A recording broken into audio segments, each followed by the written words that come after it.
अभ्यासी YouTube channel में सभी मित्रों का स्वागत है। सभी वीडियो को मैंने दिन के हिसाब से बनाया है, तो आपको विनती है कि मेरी चैनल में प्लेलिस्ट में देखकर वीडियो को दिन के हिसाब से क्रम अनुसार ही देखें, तो ये विषय समझना आपके लिए आसान हो जाएगा। और चैनल को सब्सक्राइब और वीडियो को लाइक जरूर कर दे। चलिए तो विषय को आगे देखें।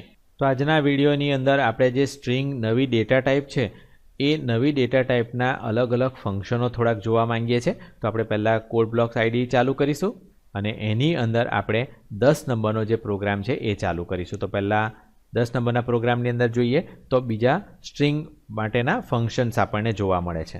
હવે અહીંયા આપણે ઓલરેડી સ્ટ્રિંગ લાઇબ્રેરી એડ કરેલી છે અને આ જ આપણે જે છેલ્લા પ્રોગ્રામમાં જોઈ ગયા એ જ પ્રમાણે આપણે S1ની અંદર અજય નામ સ્ટોર કરેલું છે, S2ની અંદર સુજય નામ સ્ટોર કરેલું છે અને લાઇનની અંદર આપણે 20 કેરેક્ટરની આપણે લાઇન બનાવેલી છે। હવે જો આપણે આ રીતે પ્રિન્ટ કરીએ તો આ બધી અલગ અલગ વસ્તુ પ્રિન્ટ થઈ છે। હવે એના માટે હું પહેલાં એને બિલ્ડ એન્ડ રન કરું, એટલે બિલ્ડ એન્ડ રન કરીશું એટલે તમને આ રીતનું આઉટપુટ જોવા મળશે। હવે આ આઉટપુટની આપણે ચર્ચા કરીએ કે જો પહેલું જોવા મળે છે કે અજય 4 લખેલું જોવા મળે છે। અહીંયા મેં જે પ્રિન્ટ કર્યું છે કે S1 પ્રિન્ટ કરેલું છે, એટલે S1ની અંદર અજય પ્રિન્ટ થયું। ત્યાર પછી આપણે કોલન પ્રિન્ટ કર્યું અને ત્યાર પછી આપણે લખ્યું S1.length।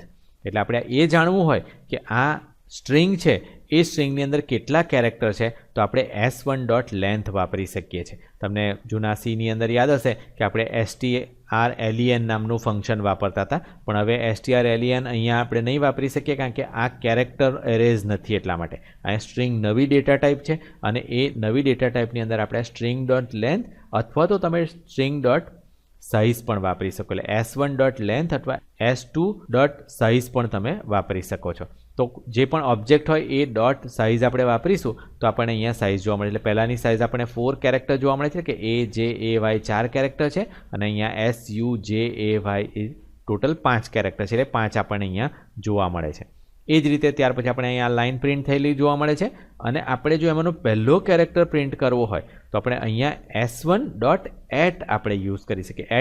@0 લઈશું તો પહેલો કેરેક્ટર આવશે, @1 લઈશું તો અહીંયા જો આપણે 1 કરી દઉં તો અહીંયા 1 કેરેક્ટર બતાવશે। તો જો કે આપણે એને કરીને જોઈ શકીએ। એટલે આપણે અહીંયા 0 ને બદલે 1 કરી દઉં છું બંને જગ્યાએ અને પછી આપણે ફરી પાછું આપણે સેવ કરીશું અને બિલ્ડ એન્ડ રન કરીશું તો તમને જોવા મળશે કે અહીંયા પહેલો કેરેક્ટર જે બતાવે છે ને બીજો કેરેક્ટર યુ બતાવે છે, કારણ કે અજયમાં એ છે એ 0 નંબર પર છે, કારણ કે આપણે જેમ NCCના એમાં જોઈ ગયા છે કે આ એરેના રૂપમાં વપરાય છે। એટલે આ એ છે એ 0 પર હોય છે, આ 1, 2 અને 3 પર છે। તો એ રીતે આપણને અહીંયા જોવા મળે છે કે જે 1 નંબરનો કેરેક્ટર છે એટલે 0, 0 પર A અને S છે, 1, 1 પર J અને U છે, તો એ J અને U અહીંયા આપણને જોવા મળે છે। એ જ રીતે આપણે જો એવું જોઈતું હોય કે અમુક નામ, એટલે ધારો કે કોઈ એક નંબરથી શરૂ કરીને 2 કે 3 કે 4 કેરેક્ટર, તો પછી આપણે સબસ્ટ્રિંગ નામનું એક ફંક્શન વાપરી શકીએ। એટલે S1.substring લખ્યું આપણે અને એની અંદર આપણે લખ્યું કે સબસ્ટ્રિંગ S1.substring 1 થી શરૂ કરી અને 3 કેરેક્ટર આપણે લેવા છે। એટલે આપણે પહેલા કેરેક્ટરથી શરૂ કર્યું કે જે J થી છે અને 3 કેરેક્ટર એટલે JAY આપણને પ્રિન્ટ થયેલું અહીંયા જોવા મળે છે। એટલે આ રીતે પણ આપણે વાપરી શકીએ છીએ। અને જો તમે સાદા Cના રૂપમાં વાપરવા માંગતા હોય તો આ રીતે એરે કરીને પણ તમે વાપરી શકો। S1ની અંદર આ રીતે આપણે એરે વાપરતા હતા તો એ પણ આપણે વાપરી શકીએ છીએ કે આપણે ફોર લૂપ આપણે વાપરી I થી શરૂ કર્યું કે I = 0, I < S1.length આપણે વાપર્યું અને I++ વાપર્યું અને ત્યાર પછી આપણે S1I આપણે યુઝ કર્યું। એટલે Iની વેલ્યુ પહેલી વખત 0 હશે એટલે અહીંયા S1 0 પ્રિન્ટ થશે।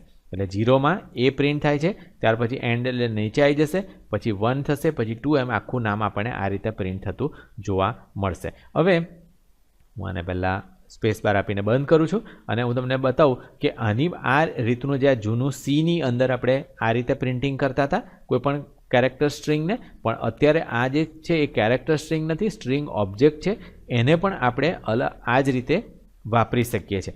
તેમ છતાં પણ જે C++11 છે એની અંદર આ એક નવી ફોર લૂપ આપવામાં આવેલી છે। તો જો કે મેં C++11ની બધી બાબતો આની અંદર નથી લીધેલી, કારણ કે મારું એવું માનવું છે કે C++ને આપણે ફક્ત એક સ્ટેપિંગ સ્ટોન તરીકે વાપરીએ છીએ કે જેથી આપણે આગળ જો તમારે જાવા કે .NET જેવી લેંગ્વેજ શીખવી હોય તો એની અંદર જે C++ની જે અગત્યની 40% બાબતો છે એ આપણે શીખવાની છે। તો એ માટે આપણે બધું નથી લીધેલું, પણ અહીંયા મેં તમને ખાલી ફોર લૂપની એક નવી પેટર્ન બતાવેલી છે, તો એ હું તમને ચાલુ કરીને બતાવું. તો પહેલાં આપણે આને કોમેન્ટ કરી દઈશું. એટલે કોમેન્ટ કરવા માટે આપણે સ્લેશ અને સ્ટાર લખી દઈશું, અને અહીંયા આપણે કોમેન્ટને પૂરી કરવી છે એટલે આપણે સ્ટાર અને સ્લેશ લખીશું. એટલે આ મલ્ટી કોમેન્ટ થઈ ગઈ, અને આ જે કોમેન્ટ કરેલું છે એને આપણે અનકોમેન્ટ કરી દઈશું. એટલે આ કોમેન્ટ કાઢી નાખી. તો અહીંયા તમને જોવા મળે છે કે આ નવી પ્રકારનું ફોર લૂપ છે, C++11માં જ છે, એટલે નવા વર્ઝનની અંદર જ છે. જો કે મેં ઓલરેડી આની અંદર નવું વર્ઝન ચાલુ કરેલું છે, અને એટલા માટે હું વાપરી શકું છું. હવે જો તમે આ કોડ બ્લોક વાપરેલું હોય તો એની અંદર ઓલરેડી આ આવે છે, તો એ કઈ રીતે ચાલુ કરવું હું બતાવું છું, પણ એ પહેલાં આપણે ફોર લૂપ આપણે યુઝ કરી શકીએ. તો ફોર લૂપની અંદર તમે જોશો તો અહીંયા આપણે ડાયરેક્ટલી આ રીતે ફોર લૂપ યુઝ કરી શકીએ. ફોર અને પછી કેરેક્ટર આપણે જોઈએ છે, એટલે કેરેક્ટર ડેટા ટાઈપમાં આપણે એક વેરિયેબલ ડિક્લેર કર્યો C, અને પછી આપણે જે કોઈ પણ કન્ટેનર યુઝ કરવું હોય એ આપણે આ કોલન આપી અને કન્ટેનર યુઝ કરીશું. તો આપણો ઓબ્જેક્ટ છે એનું નામ છે S1, એટલે આપણે S1 ને લીધું કે આપણે S1 આખું લેવું છે, અને આપણે અહીંયા C આઉટ C કર્યું. તો અહીંયા તમે જોવો છો કે આપણે આટલી લાંબી ફોર લૂપ લખવી પડતી હતી, એને બદલે આટલી નાની ફોર લૂપની અંદર એ જ વસ્તુ આપણે પ્રિન્ટ કરી શકશે. તો આપણે સેવ કરી અને પછી આપણે રન કરીશું, તો આ રીતે આપણને આઉટપુટ સેમનું સેમ અહીંયા એ જે એ વાય આપણને બરોબર પ્રિન્ટ થતું જોવા મળે છે. સેમ જે આપણે જૂના Cની અંદર વાપરતા હતા એ જ રીતે આપણે વાપરી શકીએ છીએ. તો જો તમને આ જ રીત વધારે ફાવતી હોય તો એ જ તમે વાપરી શકો, અથવા તો તમે આ C++11ની રીત પણ તમે વાપરી શકો. તમે આ C++11 જે છે એના નવા ફીચર વાપરવા માંગતા હોય ને જો એ તમારા આઈડીમાં ના ચાલતું હોય તો તમારે પહેલાં એ કરવાની જરૂર પડશે કે તમારે કોડ બ્લોક આઈડીની અંદર સેટિંગ્સની અંદર જવાનું રહેશે, કમ્પાઇલરની અંદર જવાનું રહેશે, અને કમ્પાઇલરની અંદર અહીંયા જે કમ્પાઇલર સેટિંગ છે એની અંદર આ કમ્પાઇલર ફ્લેગ્સ છે એની અંદર આ જે ટિક માર્ક છે તમારે કરી દેવાનું રહેશે. આ જે એન્ટ્રી છે C++11 ISO વાળી, આ એન્ટ્રીને તમારે અહીંયા ટિક માર્ક કરી દેવાનું. જો તમારામાં આવી રીતે ટિક માર્ક ના હોય તો મને ટિક માર્ક પહેલાં કરી દો અને ત્યાર પછી ઓકે કરી દો. એટલે એ રીતે તમે ઓકે કરી દેશો તો તમે આ જે C++11 છે એની બાબતો પણ વાપરી શકશો. આશા છે કે તમને આ બાબત ખ્યાલ આવી ગઈ હશે. તો પહેલાં આપણે આને ક્લોઝ કરી દઈએ અને બીજું એક ફોર્મેટ જોઈએ, અને એની માટે આપણે 11 નંબરનો પ્રોગ્રામ ચાલુ કરીએ. હવે બીજા 11 નંબરના પ્રોગ્રામની અંદર પણ આપણે કમ્પેરના જે ફંક્શન છે તે લીધેલા છે, કારણ કે આપણે અહીંયા મેં એ બધી બાબતો સમજાવવાની કોશિશ કરી છે કે જે સાદું NCC છે એનાથી જે અલગ પડે છે એ બાબતો પહેલાં અહીં આપણે સમજી લઈએ છીએ કે જેની અંદર આપણે ત્યાં strcmp અને એવા ફંક્શન વાપરતા હતા. હવે એ ફંક્શન આપણે અહીંયા એટલા માટે નથી વાપરી શકતા કારણ કે આપણે અહીંયા સાદું સ્ટ્રિંગ નથી વાપરતા, આપણે કેરેક્ટર એરે નથી વાપરતા, પણ અહીંયા આપણે સ્ટ્રિંગ વાપરીએ છીએ, અને સ્ટ્રિંગનો ઓબ્જેક્ટ હોવાને કારણે આ અલગ ફંક્શન આપણે વાપરવાની જરૂર પડે છે. તો અહીંયા આપણે કમ્પેરના ફંક્શન આપણે પહેલાં જોઈશું. તો 11 નંબરના પ્રોગ્રામની અંદર મેં કમ્પેરના ફંક્શન લીધેલા છે. તો એની અંદર S1ની અંદર મેં એક અજય નામ સ્ટોર કર્યું, S2ની અંદર સુજય નામ સ્ટોર કર્યું, અને S3ની અંદર પણ મેં અજય નામ સ્ટોર કરેલું છે. ત્યાર પછી આપણે લાઈન લીધી. હવે જો આ ત્રણને હું કમ્પેર કરું, S1.compare S2 આ રીતે આપણે ડાયરેક્ટલી કરવાનું રહેશે. S2.compare S1 આપણે કરી શકીએ અને S1.compare S3 કરી શકીએ. તો આનો શું જવાબ આવે છે એ જોવા માટે આપણે આને બિલ્ડ એન્ડ રન કરીએ. તો બિલ્ડ એન્ડ રન કરીશું એટલે તમને અહીંયા જોવા મળશે કે -1 પહેલાંમાં જોવા મળે છે. હવે -1 એટલા માટે જોવા મળે છે કારણ કે S1ની અંદર અજય સ્ટોર છે અને S2ની અંદર સુજય સ્ટોર છે. હવે જો તમે એના સ્પેલિંગ જોશો તો પહેલો A થી શરૂ થાય છે અને બીજો S થી શરૂ થાય છે. એટલે જો A જે છે એ S પહેલાં આવી જાય છે, એટલે A પહેલાં આવે છે અને પછીથી પાછળથી S આવે છે, એટલે જે પાછળના છે એને માઇનસની અંદર ગણવામાં આવે છે. એટલે કે આ S વાળા વેલ્યુ છે એ મોટી છે એવું ગણવામાં આવે છે અને A વાળી વેલ્યુ છે નાની ગણવામાં આવે છે. એ જ રીતે જો S2 કમ્પેર S1 કરીએ છીએ તો 1 બતાવવામાં આવે છે. કેમ? કારણ કે આ વખતે S2 જે છે એ મોટું છે અને S1 નાનું છે, એટલા માટે અહીંયા 1 બતાવવામાં આવે છે. અને S1 ને S3 એટલે જેની અંદર અજય નામ છે બંને, એ નામ બરોબર કમ્પેર થઈ જાય છે અને એ કમ્પેર થઈ જાય છે એટલે અહીંયા 0 બતાવવામાં આવે છે. તો આ આપણને જોવા મળે છે. ત્યાર પછી આપણે એ ઓપરેટરને જો લેસ દેન કે ગ્રેટર દેનની સાથે આપણે વાપરીએ તો કઈ રીતે આઉટપુટ આવશે એ આપણે જોઈએ. તો અહીંયા આપણને આઉટપુટ જે છે આપણે લખ્યું કે if S1 less than S2, S1 S2 એનાથી લેસ છે હા કહેવામાં આવશે, અને એટલે શું પ્રિન્ટ કરવામાં આવશે? Ajay is less than Sujay, એ પ્રિન્ટ કરવામાં આવશે. આની અંદર આપણે ગ્રેટર દેન વાપર્યું કે S2 ગ્રેટર દેન S1, તો એ આપણને હા બતાવવામાં આવે છે કે સુજય is greater than Ajay.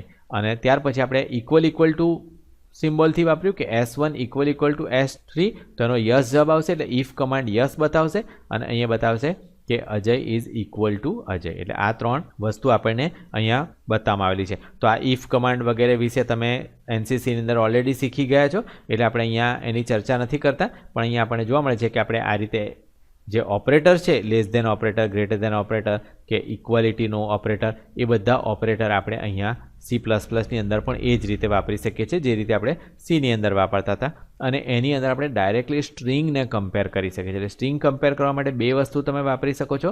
Compare function છે એ પણ વાપરી શકો છો અને તમે એને ઓપરેટરથી પણ ડાયરેક્ટલી પણ વાપરી શકો છો. તો હવે હજુ એક બીજો આપણે એક્ઝામ્પલ જોઈએ ને, આપણે 12 નંબરનો જે પ્રોગ્રામ છે એ ચાલુ કરીશું. હવે 12 નંબરના પ્રોગ્રામની અંદર મેં એક બીજી લાઇબ્રેરી પણ એડ કરેલી છે અને એ છે સી ટાઈપ છે. સી ટાઈપ છે એટલે આપણે જૂનું એનસીસી વાપરીએ છીએ, એટલે સીની કેરેક્ટર ટાઈપ જે છે એ આપણે અહીંયા વાપરવા માંગીએ છીએ. તો એ આપણે કઈ રીતે વાપરવું એ જોઈએ. અને એના માટે આપણે અહીંયા પહેલાં આપણે મેઇન એની અંદર આવી જઈએ. હવે અહીંયા એક મેં ફંક્શન લખેલું છે. હવે ફંક્શન કઈ રીતે રાઇટિંગ કરવું અને ફંક્શન શું છે અને એને કઈ રીતે વેલ્યુ સેન્ડ કરવી એ બધી બાબતો આપણે એનસીસીની અંદર શીખી ગયા છે. એટલે C++ની અંદર આપણે ડાયરેક્ટલી આગળની બાબતો જોઈશું કે આપણે અહીંયા સ્ટ્રિંગ લખ્યું છે S1 = અજય. એક નામ મેં ડિક્લેર કર્યું અને એને મારે અપર કેસમાં કન્વર્ટ કરવું છે. અપર કેસ એટલે કે પહેલી એબીસીડી એટલે કેપિટલની અંદર બધું વસ્તુ ફેરવવું છે. તો હવે આ સ્મોલની અંદર લખેલું છે એને મારે કેપિટલમાં ફેરવવા માટે મારે એક ફંક્શન બનાવવું છે. અને એટલા માટે મેં toUpper નામનું એક ફંક્શન ડિક્લેર કર્યું અને એને S1 આ ઓબ્જેક્ટને સેન્ડ કર્યો. હવે એ ઓબ્જેક્ટ અહીંયા જઈને આ એસની અંદર સ્ટોર થઈ જશે, એનું એડ્રેસ સ્ટોર થઈ જશે. હવે તમને ફંક્શનના બધા રૂલ યાદ હશે. જો તમને યાદ ના હોય તો તમે એનસીસીના જે ફંક્શન રૂલના વિડીયો છે એ જોઈ લો, એટલે તમને ખ્યાલ આવશે કે આ બધી બાબતો આપણે કઈ રીતે કરેલી છે. બીજું એક અહીંયા વેરિયેબલ ડિક્લેર કર્યું str નામનું અને ત્યાર પછી આપણે ફોર લૂપ લગાવી અને એની અંદર આપણે અહીંયા આજે toUpper નામનું ફંક્શન છે એ toUpper નામનું ફંક્શન આ સી ટાઈપની અંદર આપણે સ્ટોર છે તો એ આપણે વાપર્યું અને એની અંદર આપણે એસને લઈ અને આપણે પ્લસ કરતા ગયા એટલે આખી સ્ટ્રિંગ બની ગઈ અને એ સ્ટ્રિંગને આપણે અહીંયા રિટર્ન કરી દીધી. તો આ રીતે આપણે આટલું લાંબુ વાપરી અને આપણે કરી શકીએ છીએ. એનું આપણે આઉટપુટ જોઈએ એટલે આપણે પહેલાં એને રન કરીશું. રન કરવાથી તમને જોવા મળશે કે અહીંયા તમારે કેપિટલમાં અજય AJAY અહીંયા કેપિટલની અંદર પ્રિન્ટ થયેલું જોવા મળે છે. તો આ બધા નાના નાના પ્રોબ્લેમ છે કે જે પ્રોબ્લેમ આપણે C++ જ્યારે આપણે વાપરીએ તો એની અંદર આવે છે કે આપણે જ્યારે કેપિટલ કરવું હોય તો આપણે એકદમ આસાનીથી નથી કરી શકતા અને એટલા માટે આપણે આ બધી બાબતો કરવાની જરૂર પડે છે. હવે એ જ રીતે અહીંયા મેં C++નું જે 11 વર્ઝન છે એનાથી પણ અહીંયા બતાવેલું છે કે જો તમે નવી ફોર લૂપ વાપરવા માંગતા હોય તો આટલું તમે વાપરી અને તમે કરી શકો છો. તો અહીંયા આપણે એ વાપરવાની જરૂર નથી પડતી, એરે એલિમેન્ટ વગેરે ડાયરેક્ટલી આપણે આ રીતે પણ વાપરી શકીએ છીએ. તો આની ચર્ચા આપણે અગાઉ કરી ગયા છે એટલે હું નથી બતાવતો, પણ અહીંયા મેં એને બતાવ્યું છે તો તમે એ વાપરીને કરી શકો છો. તો આ આપણે જોયું કે કેપિટલ કરવા માટે હતું. હજુ પણ આપણે એક એક્ઝામ્પલ જોઈ લઈએ અને એ 13 નંબરના એની અંદર છે. હવે એ જ રીતે જો આપણે કેપિટલ કરવા માટે આ ટ્રાન્સફોર્મ નામનું એક ફંક્શન છે તે પણ વાપરી શકીએ. કોઈ પણ સ્ટ્રિંગને આપણે કેપિટલમાં ફેરવવી હોય તો જેમ મેં આની અગાઉ બતાવ્યું એ પ્રમાણે આપણે સી લાઇબ્રેરી યુઝ કરીને પણ કરી શકીએ જૂની, અથવા તો નવું જે C++નું છે આ એલ્ગોરિધમ લાઇબ્રેરી છે એ એલ્ગોરિધમ લાઇબ્રેરી વાપરીને પણ કરી શકીએ છીએ. તો જો આપણે એલ્ગોરિધમ લાઇબ્રેરી વાપરવા માંગતા હોય તો એની અંદર ફંક્શન લખવાનું બહુ આસાન થઈ જાય છે. એટલે એક જ લાઇનની અંદર આપણે ફંક્શન આ રીતે લખી દેવાનું રહેશે કે આ જે સ્ટ્રિંગ છે એને આપણે S1 ને અહીંયા પાસ કર્યું અને અહીંયા આપણે લખી દીધું ટ્રાન્સફોર્મ s.begin એટલે શરૂઆત કરવામાં આવશે, s.end એટલે એન્ડ કરી દેવામાં આવશે, એન્ડ સુધી જવામાં આવશે. અને આપણે શું કરવું છે તો કે જે બિગિનનો પહેલો શબ્દ હોય એને toUpperમાં ફેરવવો છે. અહીંયા ડાયરેક્ટલી આપણે toUpper ફંક્શન વાપરીએ છીએ.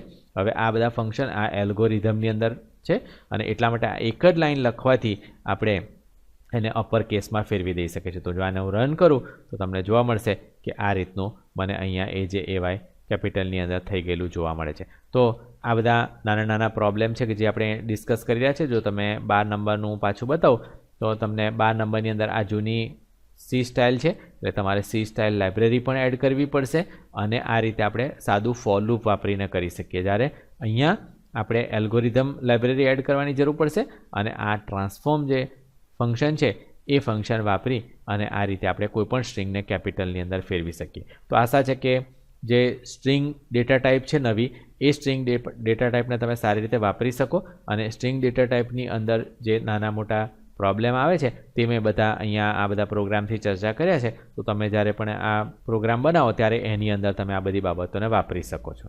ये वीडियो देखने के लिए आभार। अगर आप कंप्यूटर के एकदम नए और एडवांस टॉपिक पर वीडियो देखना चाहते हैं तो ये वीडियो को लाइक करके चैनल को सब्सक्राइब कर लें। चैनल आगे बढ़ेगी तभी हम नए मुफ्त वीडियो अपलोड कर सकेंगे।